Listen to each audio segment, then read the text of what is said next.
that is desirable. When I initially moved back to Pensacola, I had a meeting with Lloyd. Lloyd invited me for breakfast, and I was telling him, man, I still have an idea for the entertainment industry. This is what I wanted to do. He was like, all right, I got Startup on the Blocks. So I need you to start coming to Startup on the Blocks and get a little more information on how to work through the tech ecosystem, and take your idea and we'll get you where you need to go.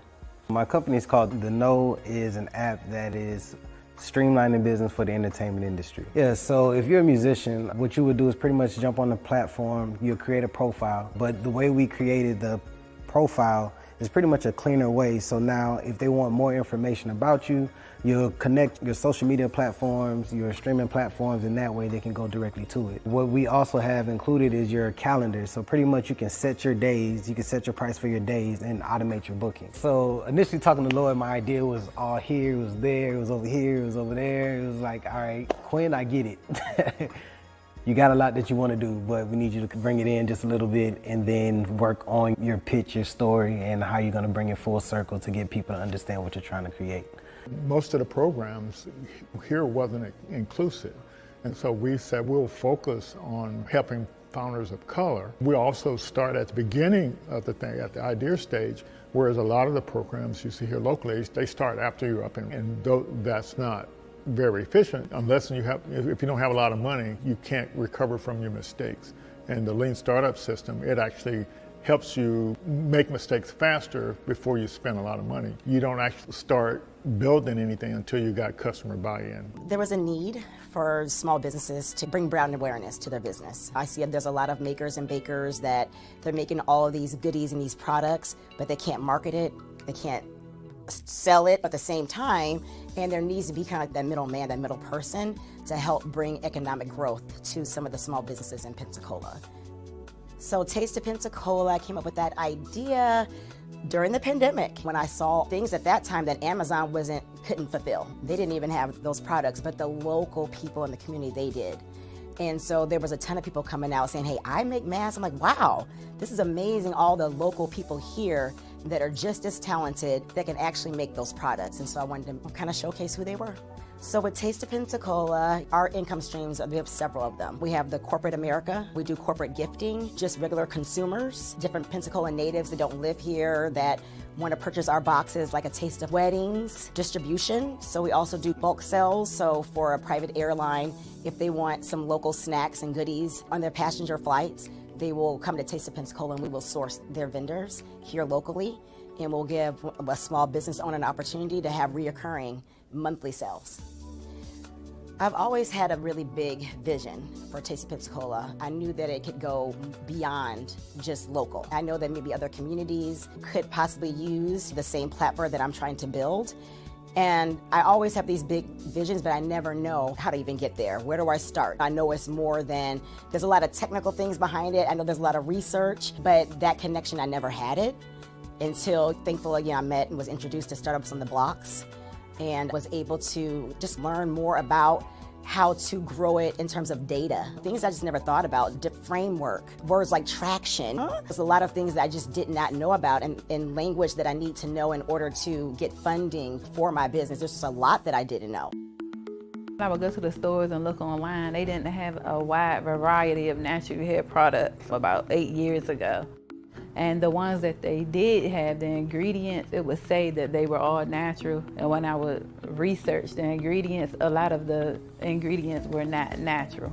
I make everything, my shampoo, conditioner, I have an oil that I make, and I have 2 different separate butters. Like I had some people who were completely bald and grew their hair. It's about giving women their confidence back in their hair. I have this salon and then I have a second salon, and I have my products in about 5 beauty supply stores. So I need a manufacturer to keep up with the demand at this point. Startup on the Blocks has helped my business grow. Send me to different people. I'm able to do different pitch competitions to apply for grants in the community for small businesses. Lloyd's a really good person to connect with. He has a lot of resources here in the community that can help small businesses grow. If you have a product out there and you're trying to go big time, he's the person that you would want to meet with. So it's really important to have some type of support because 9 times out of 10, most founders start out on their own.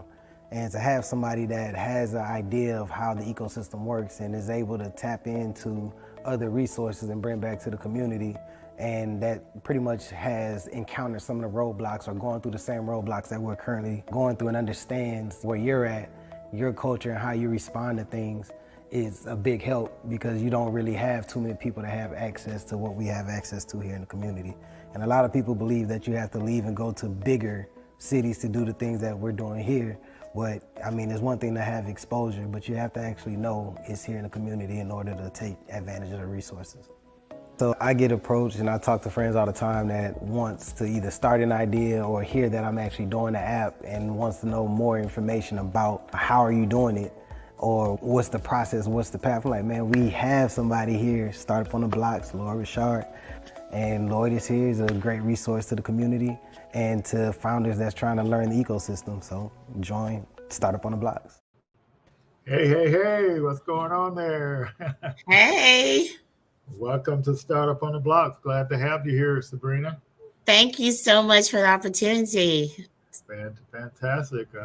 I see we got a few people watching, so people buzzing my phone trying to get in. So. Well, that's awesome. Y'all be kind. Right. Yeah, so we're here to hear Sabrina's story. But we want to get started first by thanking our sponsors. So I'm going to pull that up real quick here, Sabrina. Okay. All right. Yeah. So our this idea for helping founders and teaching them the best practices was all about making sure they know the best practices so they can take advantage of some of the opportunities out there. But we couldn't do that without our our sponsors. So I'm excited about that. Yes. So are you familiar with any of these folks? Yes, every one of them. Okay. All righty. Fantastic. Well, the good news is they're interested in founders, learning these best practices. So they've actually been donating money or in-kind services to the Kukua Institute to run the Startup on the Blocks program. So we want to give a big shout out to all of them, and so we can have a good 2023 supporting founders. And I want to do a special shout out to the Blacks in Technology Foundation. We're going to run 4 30-day business model design cohorts with them, and we're in the middle of our first one right now. So we've got quite a few founders trying to learn these how to design a scalable business model. Yes. So Sabrina, you've been with us for a while, and I think you did a couple different startups, and so we want to definitely refresh the folks' audience who you are, and just take a minute or two just to kind of tell them who you are and everything. Well, thank you so much. I appreciate it. So I actually became familiar with startups about 2 years ago this month. We was running a small business, and I had an idea of how we can try to scale and help out things in that small business, and became familiar with Startups on the Block and joined the G Alpha cohort and learned more about pitch decks and things like that. And as time has gone on and I've learned more and more about startups and formulating and, the lean stack and all of that other stuff that you teach us. And as I talk to people, one thing that just continued to come at me was small business finances, which is what I'm working on now, which I can officially say we've launched. We have an app, we have some clients, we have a website, we have social media. We're taking on clients, and I'm just so excited for where this can go. And again, it's one of those things with startups. It's like you get the idea, then you start moving, then you hit a wall, and you go back and you keep going. So to get to this point after a year and a half is I'm so excited. Fantastic. Well, we're definitely glad you're here, and definitely want to help you share your launch and try to get some more users on board. But more importantly, we want to make sure people understand what it's like to be a founder and kind of understand the twists and turns. But it's good to hear other folks' stories like your story, so they can kind of identify with that and figure out ways to kind of move forward. Next week, we have Philip Faint on. He's down in Tampa, and he actually having lunch. But I met him last month down at the Synapse conference, and he said that even though they haven't launched it, they've raised like $900,000. So that's pretty neat. Yeah. So we're looking forward to hearing his story, and to kind of share with the audience out there. And so hopefully somebody in the audience will see something in you that'll give them the courage and faith and inspiration to kind of move forward with their idea. And that's what we're looking for, people out there that haven't even started the startup. We want to catch them when they start thinking about, the possibility of a startup. And so we can teach them the best practices so they can have a smoother journey. That's what we're here for. So, Yes, sir.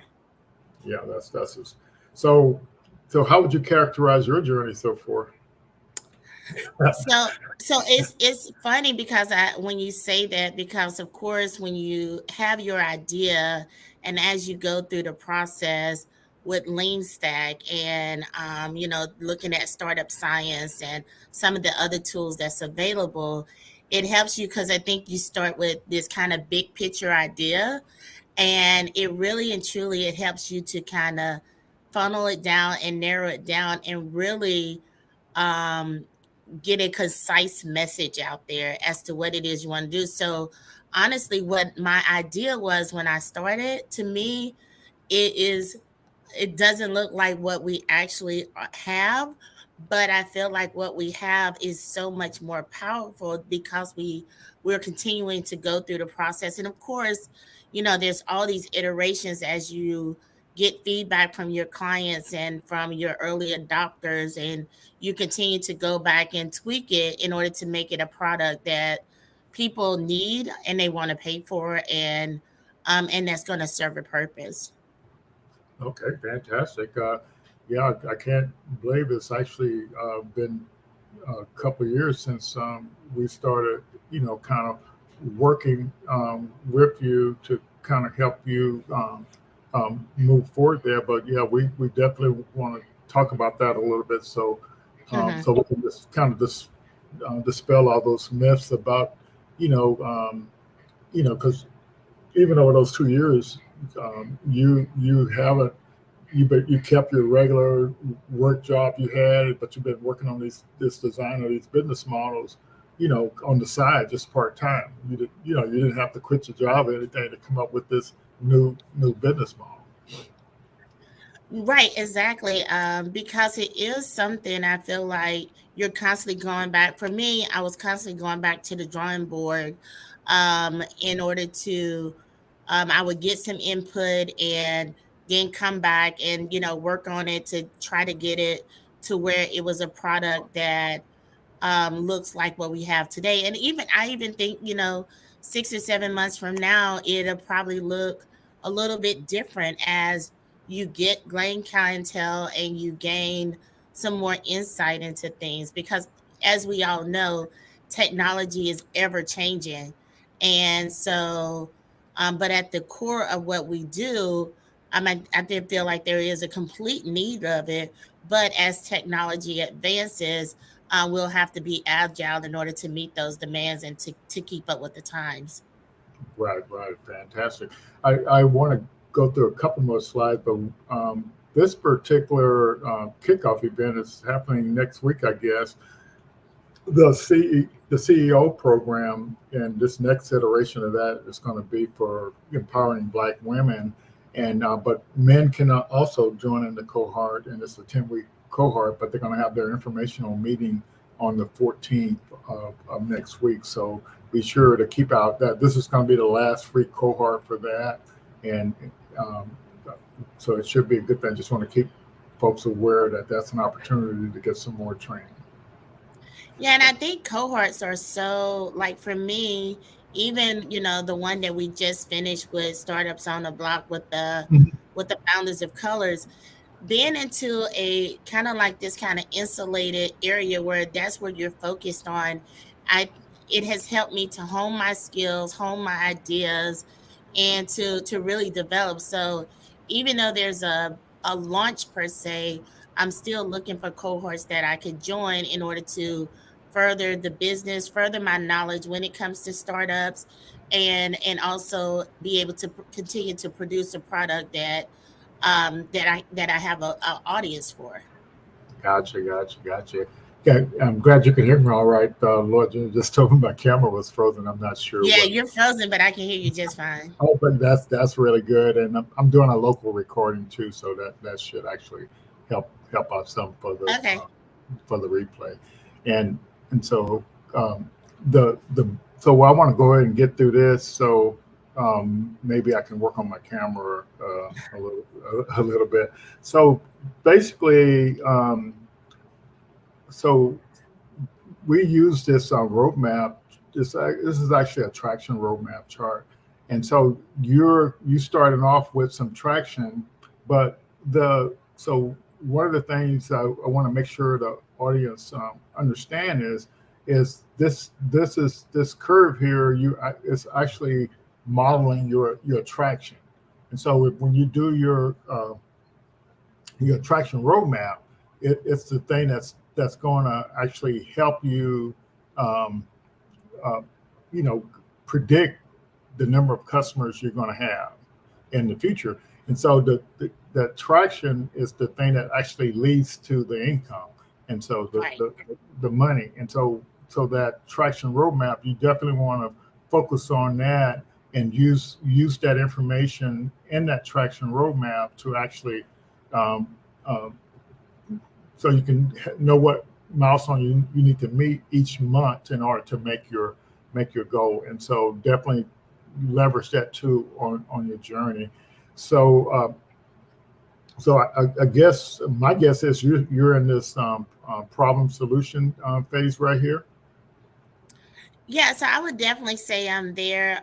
One of the things, of course, by the lean stack model is that it does help, when you're filling out the different areas, that traction model does help you so that you know that where you stand when it comes to your launch and if you're making the progress you expect to make. So yeah, I definitely would say I'm there, because now we have, even though we have a small amount of clients, now it is time to see, make sure that the information that we're putting out there is allowing us in order to gain those additional clients, gain that traction, so that we can in fact produce the income that we are that we're focusing on right now. Gotcha. So so for the founders out there, there is this journey that you go on, and you don't have to know all the steps to get to that product market fit, but that's basically what you're trying to get to this point over here, so you can actually start to scale there. So that's kind of what the one way to look at it. And so so tell me about your mindset, when you actually came across the Startup on the Blocks program, and how's it different than your mindset now? So I think that because I have been a business owner, at first I was trying to make those two things synonymous, and they, in fact, aren't really synonymous. Startups and launching a small business to me are a little different. And the fact that, with a startup, you can just have an idea. And it's, as long as you're able to really kind of articulate that idea uh, and show have your vision where everyone can see it, people will tend to invest in you, not just monetarily, but time and effort and things like that in order to help you to really develop that idea. I think on the other side, when it came to having a small business, people will invest as long as they see what the product was. They didn't, it's like, I say I'm a cook, but you need to show me your what you can cook before I'm going to spend money with you. Whereas on startups, I can explain to you how I'm going to make a meal. You think it's amazing, then you're willing to invest with me. So I think for me, I had to separate the two mindsets when it came to this on the startup side, because at first I would, because I didn't wasn't producing something, I thought that I was not making any inroads with my startup, because I wasn't physically producing something. So I think that's the biggest thing when it comes to entrepreneurs who have a small business and then looking at a startup, is to try to look at those two things really differently, um, when you're looking at it, because just because you're not getting the business or the traction you thought you was doesn't mean the startup is dead. Right. So I really appreciate you sharing that. So like this is kind of like a loaded question, but had for this new startup you have you formed your Delaware corporation yet? I'm sorry, can you repeat that again?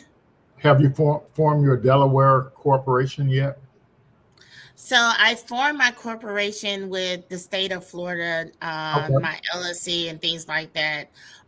So that is all official. We've gotten all of that done. We have, we're tied in with the IRS now, and we have all of those things set up now. Yes. Yeah. So like one of the things for the startup mindset or individual mindset is like if you ever think you're going to take on an investment, you need to form a Delaware corporation. Most of the investors that's kind of what they want. And in the past, we referred people to Gust, and I think for like $300 they'll set up your Delaware corporation, and then for $1,000 they'll do your corporation cap table and all that stuff.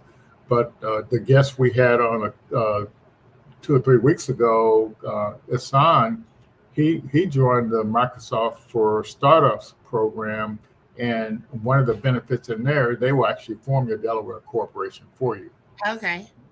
so you don't have to pay.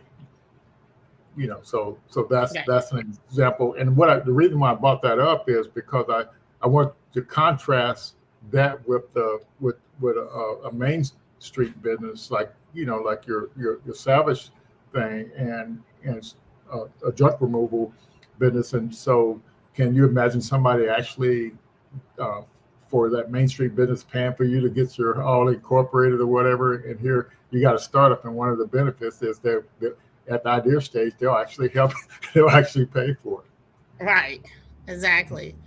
So that's good to know, because I did see, I know there's a lot of things in there for Microsoft for the Kukua Institute. So I'll definitely look into that. Yeah, I just Anytime want. I can get someone to pay for something else is always a plus. Yeah, but it has to do with the mindset, and that's Yeah. what I tell people. If you develop a mindset to build design a business model that's scalable, you can unlock all these other things that are out there in the ecosystem. Yeah. So but have you also noticed that um, with your mainstream street business, that you typically have to get you can get investment, but typically you have to get loans and stuff like that to kind of move forward. And so, and you contrast that with the startup, and we don't really tell people to go get loans or anything. We actually, tell them to you know learn these skills and best practices so you can go out there and win pitch competitions. You can get in these programs that actually provide you funding for your business idea. Yeah. So I guess for me, that is especially 2 years after we launched our small business, I learned about startups, And I guess that's like the blessing and the curse of startups, because as a small business owner on that side, a lot of times you couldn't even apply for a loan or anything until after you have produced income and had 2 years of tax returns and all of this kind of stuff before a bank would loan you money or something like that. Whereas, yes, like you said, on the startup world, it is, you can get out there, and if you're able to pitch and kind of weave this story of your idea, I think there was like the one you was in Tampa. I think the prize for that was like $150,000, in order to continue to invest in it. So yeah, it's really eye opening when you join this kind of startup world and you see the amount of resources that's out there in order to help you formulate your ideal and to help you, continue on that journey to your ideal versus, having a small business. Yeah, so like for example, this Google for Black Founders Fund 2023 is it's for pre-seed startups, and you get $150,000 for that if you get in that program. And here, I guess here's the main link. And it normally was like 100,000, but what I saw in this new one, they've been advertising like 100 up to 150,000. So that's one that's open right now. And then also like this 35 Muse, by FPL, it's $100,000. You know, but all of those opportunities I just mentioned, they don't require you to give up any effort. All they require is that you have a scalable business idea and have starting to get some traction with your idea. Yep. Yeah. So it's definitely a different mindset for the traditional small business and the startup small business, and that's the point we want to make with this slide is there is to be a founder, there is a mindset, and you have to learn all these how to design a scalable business model. You have to learn all the terms and stuff you need to use. And the good thing is, the Startup on the Blocks, we give you all that training for free, so you can actually move forward. Mm-hmm. Yeah, and so this is our playbook. So for you, so when you look at this playbook, Sabrina, or do you still have any loose ends that you're not doing on this particular playbook? Yeah, so I think you and I spoke the other day. So regarding the founders, because I know F6S and Startup Science. Startup Science just has a bunch of stuff in it. I don't know if anyone can honestly get through everything that's in Startup Science, but it's a lot of information, a lot of resource. Of course, Lean Stack is where most of everything that I've done up to this point has been through. Founders Mindset, I'm still working on that part. So, and it's constantly, evolving and constantly changing. I think that you'll always be working on it in some parts. Yeah. Mm-hmm. Gotcha. But I think the key thing here. So what number 3, startup school and startup science. So those are some free programs that can actually help you understand a lot better, what the founder's journey is like. Now, the startup science, the idea behind that is you don't have, there's 24 training modules in there, and you can look in and pick and choose which module you need information on. So if you do have marketing, you can look on that, or if you want to plan for an exit, you can look at the training sequence for that. And so that's kind of the way it's set up. And so you can, because what's going to happen is like, for example, like right now, you're in this world of finance and accounting or fintech or whatever. So if you want to know the market size for that, the best place to get the training for that on how to do that is Startup Science. There's Mm-hmm. not going to be any training in Lean Stack that's going to help you out on that. Right. You see what I'm saying? Yeah. And Yes. so, yeah. So and then let's say some of the tactics that are used in startup science. So if if you think of the, the people behind that, they had been through 14 exits. So they had built at least 14 startups that they were able to have an exit on. So what they're doing is they're putting all that training and that knowledge into those 24 courses. Right. And so that's what that's the best way to actually look at that. Okay, so that's pretty much what our approach is. We try to offer some stuff to help you learn the best practices, and then you can take advantage of all that stuff out there in the ecosystem. And this is just a small sample of that stuff. And so we provide mentors for you to actually talk with, to if you get your startup up and running, and you're trying to optimize your operation, a guy like Mike, he can help you with that. So, but if you're doing marketing or business development, Tay could help you with that. Marketing, Marcia, Bob Foster, business development, Bree, marketing and business development, Pat, CPA, type stuff.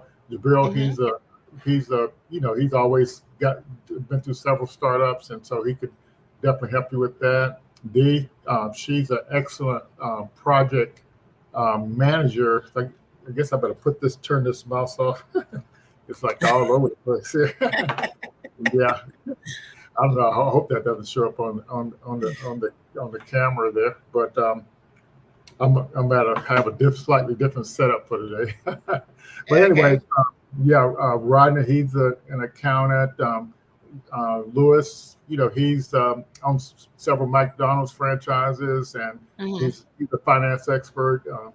Dr. Jessica Griffin, she's in the education, and so she can help you with that. Vercel, he's definitely an entrepreneur, so he can help you with all the business side of things, and he's a spreadsheet guru too, I would say. And John, he's I don't know if he ever worked, so he's always been an entrepreneur, so he can actually help you out there as well. Right. Yeah, so that's what the deal is there. So I think we have the resources to kind of help folks move along, but they have to realize it's a journey. So if we recap a little bit on what you're saying is you were running a traditional small business. 2 years ago, you got introduced to the startup stuff, and it was a totally different mindset that you have to have for the startup stuff.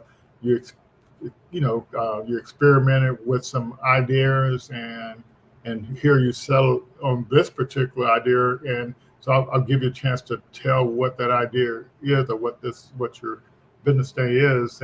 But it just what the audience should take away is, and so I'll just mention this. So is your idea perfect, or is the way so just is it where you want it to be? And some people, the reason why I said it, some people have this myth or this idea, they think that everything has to be polished and perfect. Mm. But well, no, I mean, and that's the way. That's how I used to think. But I have since adjusted my mindset, if you will. Yeah. because you have to. I think one of the things it teaches you is that you just can't start building something and think that at the end of you building it is what someone wants. I think you build a little bit, get some feedback, and then you just keep plugging away at it. And then for me, because it is, like you said, fintech, so that involves in financial technology, for someone that didn't know, that involves, software and some coding and things like that. And although I used to work for a software company, I'm not a coder. I don't build software. And so for me, not having someone necessarily on my team who was a tech person, at first those was the kind of the walls that I was hitting, because I'm like, I had the idea, but how do I get it from the idea to the actual app, or what the user will utilize. And so of course with startups, it teaches you there's so many different ways. So that's why, for the initial launch, we went with the no code app. And you and I talked the other day, even with the no code app, we can still do a bunch of different integrations that will help to offset some of those manual processes, but at the same time achieve what it is that we're wanting to do with the business itself. So, yeah, so no, not by any means, because as you well know, building a software from the ground up, that is not a overnight process at all. That is a lot of different, that's a lot of time, a lot of energy, a lot of money. And on top of that, it's going to constantly be changing. You'll have plugins and hot fixes and all this other kind of stuff. So yes, no, by no means is it perfect in what I think is going to look like for years down the line, but um, it is definitely something that I am, super excited to see how it evolves from here. Great, great. So Patrice has a question here. Is a no code app considered a website only? You want to take that, or you want me to take it? You can take it. I mean, it's definitely not just a website only. Right. Okay. Right. Yeah. You can have it on the Android store, the Apple store, or any of those kind of things. It's just in how the product was produced. It has nothing to do with where you actually launch it from. Right. Fantastic. That's a great, great answer. Yeah. So yeah, keep those questions coming out there. Yeah, that's what we're here for, to make sure that we help you on your journey. So why don't you kind of give the audience kind of a idea what your business is all about, and how you came up about with the idea for it to kind of move forward. Well, yes, thank you. And so I appreciate the opportunity. So the name of the business is PI, and it just simply means profit, investments, and expenses. And we built the business design with the business owners in mind. And the way that this business came about is from my own experience as a small business owner. We were making money and things like that. And people would say, hey, you need to get your books together. You need to get your books together. And so, of course, we hired a bookkeeper, and we had an accountant and a CPA.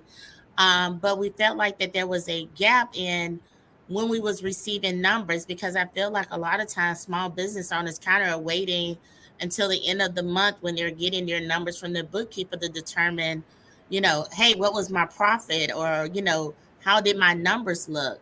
And for me, that just didn't sit right. I feel like if you're in business every single day, you really need a handle on your numbers. But as we know, most small business owners are not accountants, they're not bookkeepers. And having someone on staff to do those tasks can be very expensive. But there are self accounting softwares and things out there that you're that's able to provide you daily fees on what you're spending. And so what we simply do is we fill the gap. Our software helps to pull that information from all of your labor system, your accounting system, your banking, credit card, or whatever, and we can see what you're spending, and we're able to help you determine if you're going over or under what your budgets are. So therefore, you're not waiting until the end of the month to determine what your profits are, what your investments should be, what your expenses was. You're able to see that information real time, because we're going to send you a notification when those expenses are outside of those thresholds that we establish. So we try to make it as simple as possible for our business owners by taking that deep dive into their finances. We understand that most business owners don't even have accounting systems set up. Some don't have point of sale or payroll or anything like that. So we help them get all of that set up. We are a judgment-free zone, not to take Planet Fitness slogan or anything, but we we don't judge them when they sign up for our service. We find out where they are, then we help them to establish the budgets. The other thing is that we help them to figure out where they need to send investments. We Because we know that you need to invest for your future, for your retirement. And as a small business owner, sometimes we forget to do that. We go from that mindset of being a W 2 employee to a business owner, and we forget that we have to set aside something. We kind of wait to see what's left over instead of being very intentional on where we're putting our money that comes in. And then lastly, the thing is that we know that pricing of everything is so volatile, and if you're not agile and able to make those changes immediately, then a lot of times you're going to nickel and dime yourself out of your profits. And we know that the statistics for the failure rate of small businesses is pretty high within the first 5 years. And we think a lot of that is because they don't know their numbers.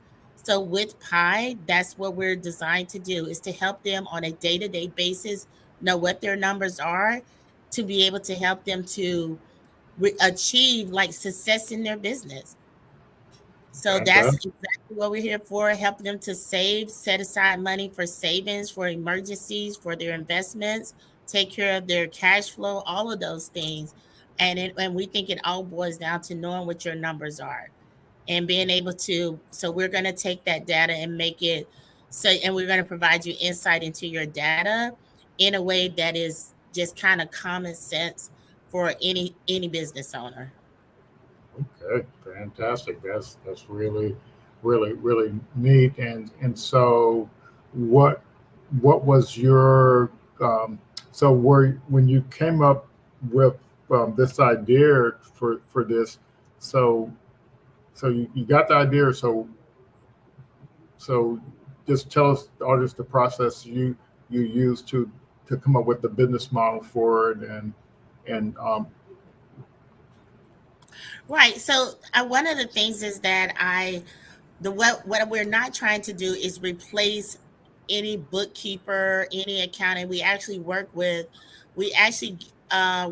bookkeepers and accountants because they realize that they do the books for their small business owners, but they're not in their books every single day.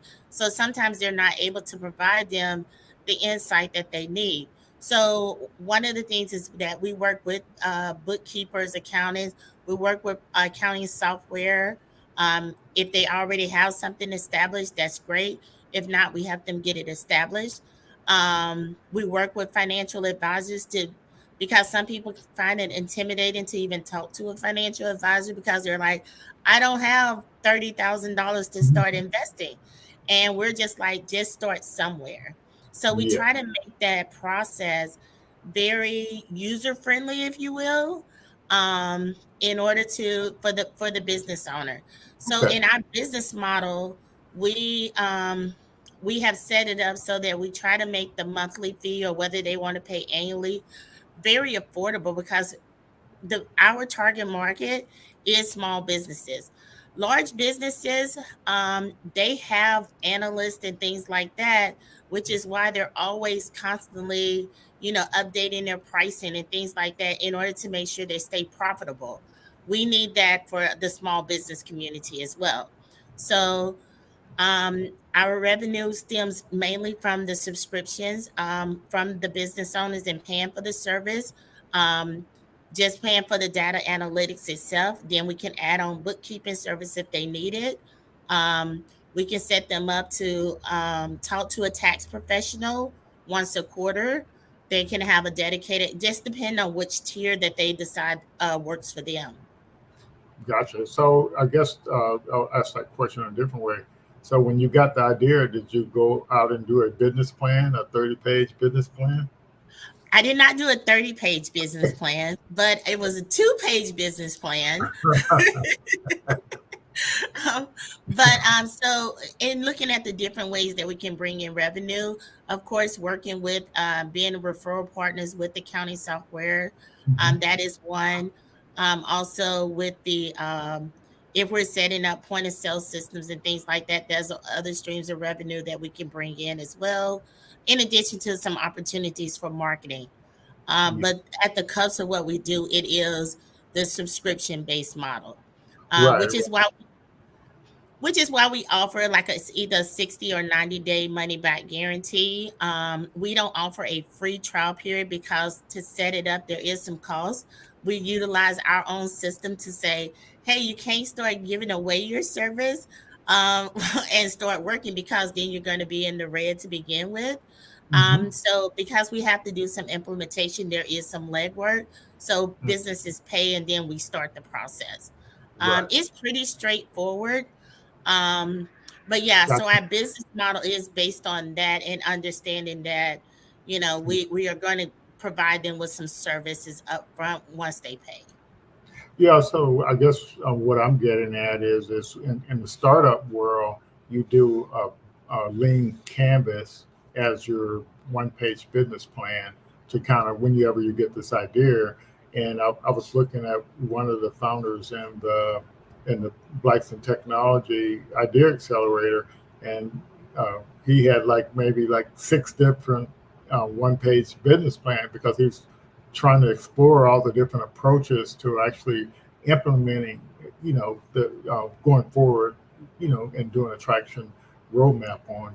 And so the point is for founders out there, so what is the process that you go through? So you have an idea, you do a lean canvas for that idea, and then you do the traction roadmap for that idea, and yeah.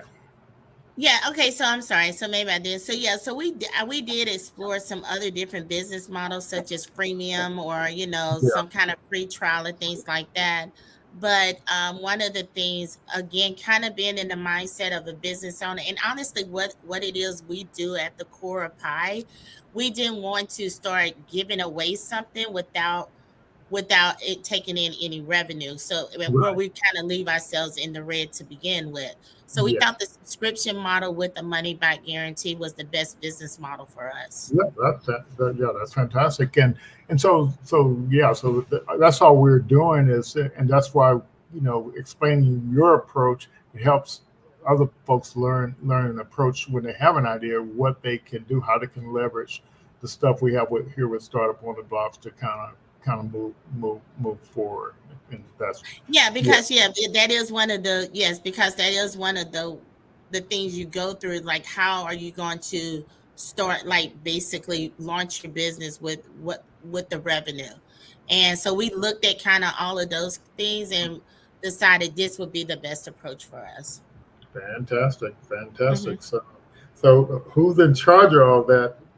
Come up with all those approaches and whatever. Who makes the decision? So I feel like I even though I am the founder CEO, I have um a cohort, if you will, of people that who are financial advisors, who are CPAs, who are certified financial planners, that that I consult with. So my consultants, and in order to, because the one thing that I wanted to do is to make sure that when we was providing information in these notifications to our clients, that it would be something that an accountant would say, and making sure that the terminology and things like that was in the correct vein, if you will.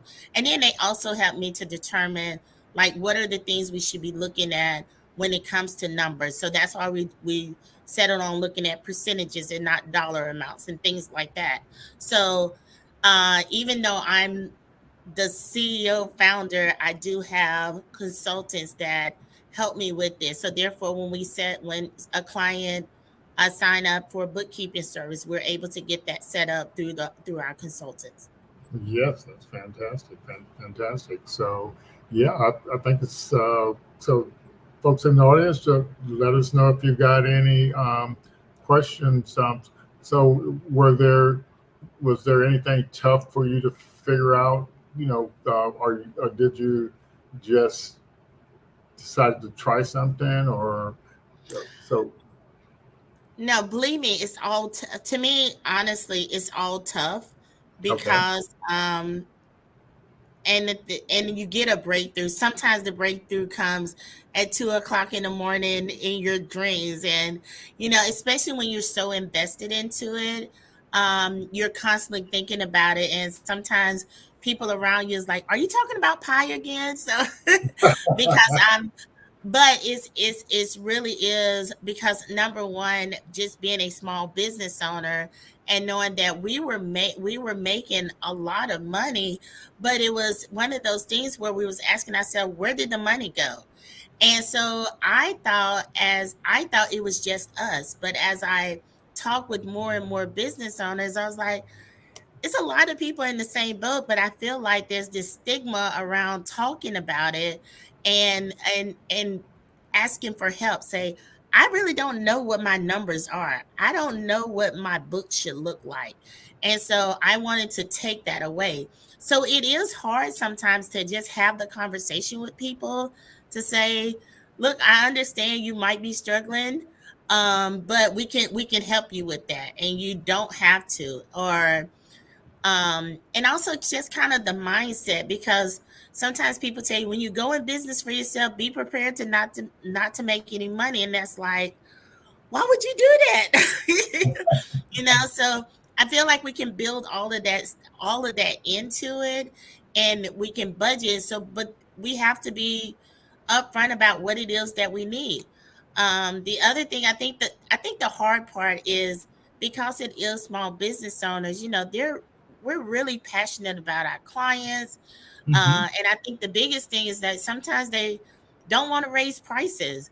But if you look at anywhere down the line, Walmart, the gas companies, everybody is raising prices. So we have to in order to be able to survive. You see how volatile the prices of everything that we utilize on a day-to-day basis is. So you have to be able to do that in your business as well. And I think with something like this, it's seeing the numbers and getting the insight and saying that, hey, if you continue down this path, you're going to be 50% negative or something like that. I think that is going to be really eye-opening for some business owners, and hopefully it would allow them to succeed in their business. Yes, yes. So, just the point I want to kind of reiterate in your so you had this idea, but you didn't know what the business model was going to be. But through conversation with your advisors and your team, you come up with a potential a model, and so in the lean stack is all about this continuous innovation. You get when you're working on a problem and you got people talking about the same problem, when you focus on it, that's where you come up with ideas. But if you never sit down to work on it, you're never going to come up with any innovations to kind of move it forward. So Exactly. did you actually experience, from when you got the idea, did you actually experience this coming up with ideas and innovation that can move forward? Oh, totally. Yeah. Exactly. Yeah. I mean, it changes. I think I applied for a pitch competition, and seemed like 10 days later when the deadline was, it seemed like my pitch deck was completely different because you're growing and evolving and things like that. So yeah. Yeah, that's and so if I can kind of reiterate here, when you come up with an idea, you don't have to quit your job.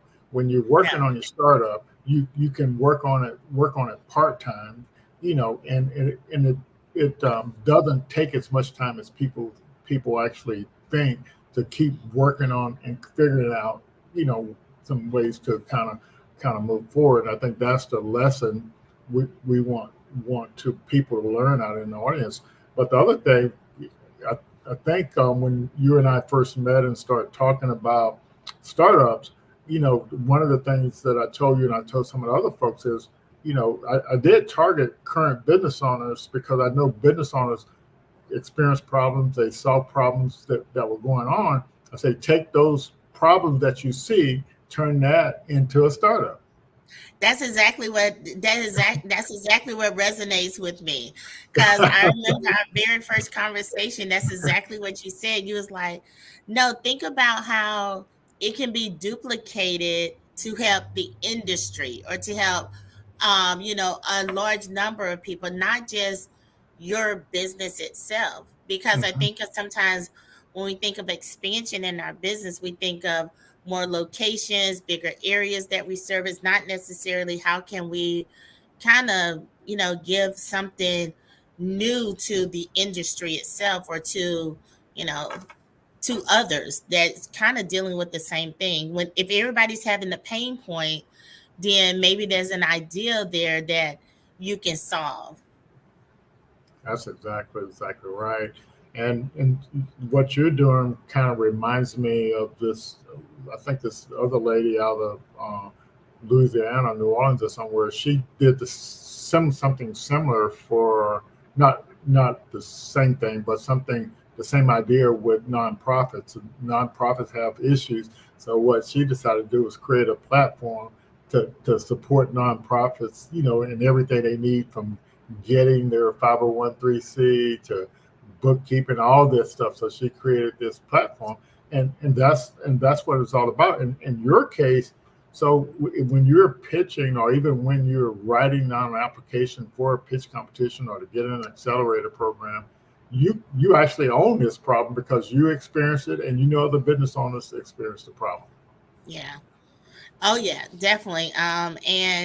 And one of the crazy, I'm not gonna say crazy things, is that as I've talked to people about it, is that other applications for it in the personal side of it. Like, hey, Yes. how can I use this? I need something like this for my household income so that we can, people use the envelope method and there's all these other apps kind of, to save and things like that. But it kind of doesn't pull it all together. So that's one of the other things. So you start with this. That's why I say, 6 months from now, it could look a lot different because again, we're talking about small businesses, but could it apply to nonprofits? Yes.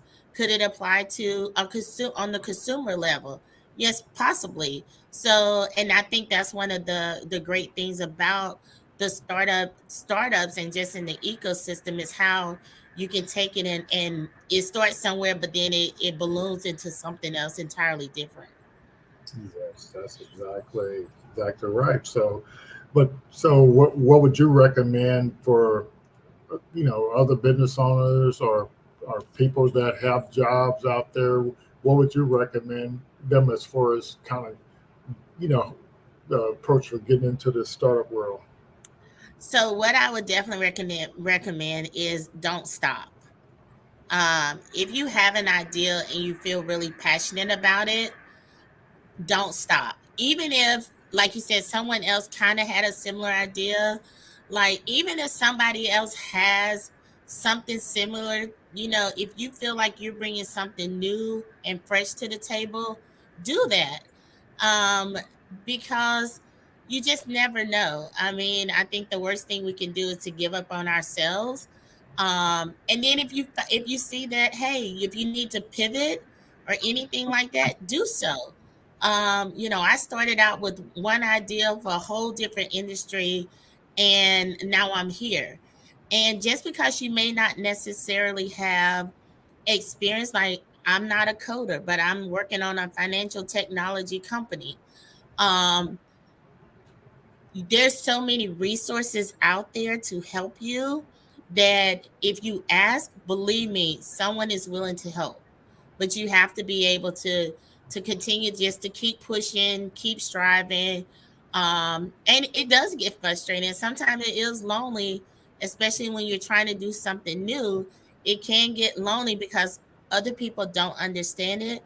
And sometimes I feel like if you can't explain it to someone, then maybe you need to keep tweaking it. Yeah, Um, exactly right. yeah, but don't stop. Just continue to go and get hooked up with the Kukua Institute.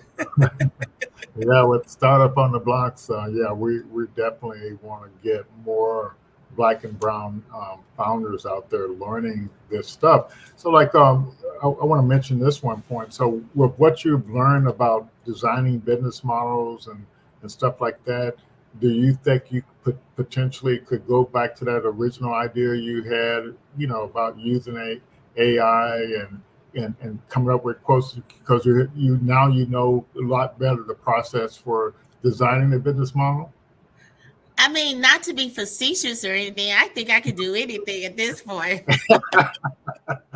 But see, the But point yeah, is, is once you learn how to design a scalable business model, and you can do it, and you're in charge of doing it, and that's what we want people to understand. You can design something, you can go out there and start a business, but why not start a business that has a scalable business model where you can actually predict your growth, and doing that scalable businesses, then you get access to all these in-kind services, all this funding, and so on and all this help and training, yeah, just because you're working on a scalable business idea, and the funding and stuff has been set aside.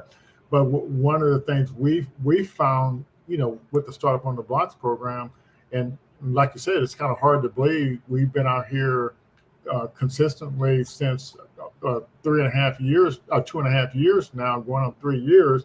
And we've been consistently out here trying to communicate to people you can design a scalable business model, and you can get the help you need to kind of move your idea forward. But you gotta get that mindset, because your mind is going to hold you back, from doing it, and it's going to cause you to struggle. oh yeah, I think that just resonates with pretty much anything in our lives. Like if we don't change our mindset, then yes, we will stay stuck in where we are. Um, so to think, yes, that what I'm building here is like what? But it's the mindset that I tell myself every single day I can do it, and I approach it like this is what it is. Like it's all I approach it is that it's already done. Um and I know I can do anything. I mean, I feel like we opened a junk removal company, and we won like business of the year. Like what? We was junk removal. But so I mean that definitely helps. But it also just knowing that if you believe in yourself that you're able to do it, and you just keep pushing at it, then I honestly think that you can honestly achieve almost anything. Which is why, I feel like this my business is so important, because I want business owners to see like you can have profits, investments, expenses, all of those things taken care of. You don't have to wait to see what's left over.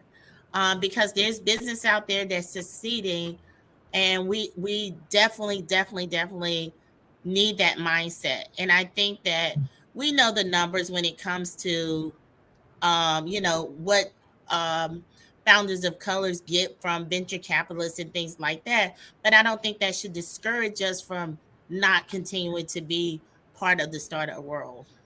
Yeah.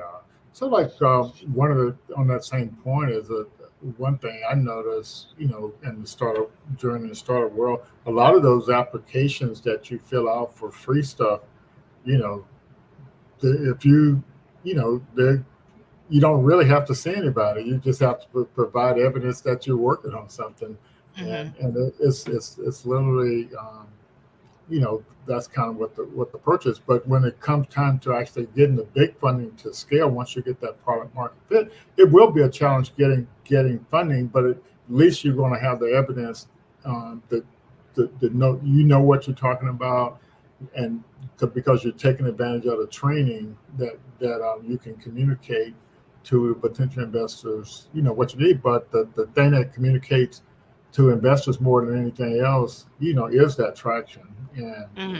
and Yeah, that's I what. mean, I think that when you get that first paid customer, the first person says, I want to spend my money with you. I think that's such a big milestone because you Hmm. can see going from an idea to like, hey, actually have a paying customer that, wasn't a friend or family or something like that. But it's really, I think that also gives you that boost and helps with that mindset thoughts. Yeah, and then I think the based on what your story is. So have you launching this new startup? Have you quit your other businesses? No. Not No. no. Well, no, because I'm literally in the SOS office right now. I work Yeah. SOS and Pie Today and also my real estate and Yeah. all the things that come with it. But I think that's just the mindset, this entrepreneur mindset that I'm in right now. Um, yeah, because SOS pays the bills and keeps things going. But we'll see. Well, I was being a little facetious when I said that, but the point is you can work, continue your job, continue your other businesses, and you don't have to quit any of that stuff Right, until you get to the point where right. you got that product. When you got that product market fit, and you're literally um, taking on millions of dollars of investment, then your investors might want you to go ahead and, and, and quit that job. But the bottom line is yeah, you not think shouldn't even be crossing your mind about quitting until you're out No, there getting, yeah. yeah, this curve is getting ready to take off, and that's kind of what the point is there. And so we're just trying to destroy all those myths that people have about the startup world, Yeah. and yeah, and that's kind of what I want to I communicate there. think I think everybody has it in them to has an idea in them. The trick is to stick with it and execute. So I would encourage anyone that has an ideal for something not to let the naysayers or anything stop you from pursuing it. And if you're gonna stop, let it be something you stop because you wanted to, or you pivoted, or anything like that. Don't stop just because someone said you couldn't do it. Gotcha. Yeah. So we're at time, and I guess the the folks out there, if you got any last minute questions, you better say it right now because we're going to be signing off here in a minute. So, I'm so happy for you and on your journey, and we're going to continue to help you get through all these stages, on this roadmap, to kind of so you make sure you can move forward. And so this journey is still pretty challenging, coming, and getting this problem solution fit. So you Mhm. got you you you found the problem and you've got an idea for solution here, and so when did the turning point come? Was it in the founders of color launch program, or was it before that? Or when did you kind of make the decision to kind of move forward? So this happened right around December. So that's when we was in the Founders of Color, right? Yeah. Yep. So yes, you're correct. Yes, Yeah. because I remember us talking about no code apps and Yeah. things like that, and then I was like, okay, I can do Excel like nobody's business, and let me see what I can do because I knew how I wanted formulated, and I just wanted to make sure how it looked for the user. So yes, it was once I took that turn, it really just snowballed very quickly from there because within a week or so I had the app built, and of course we tweaked things over time and everything, and then we was we got started. So yeah, so definitely the Founders of Color cohort helped a lot because it allowed me to see other resources that I hadn't thought about previously to that.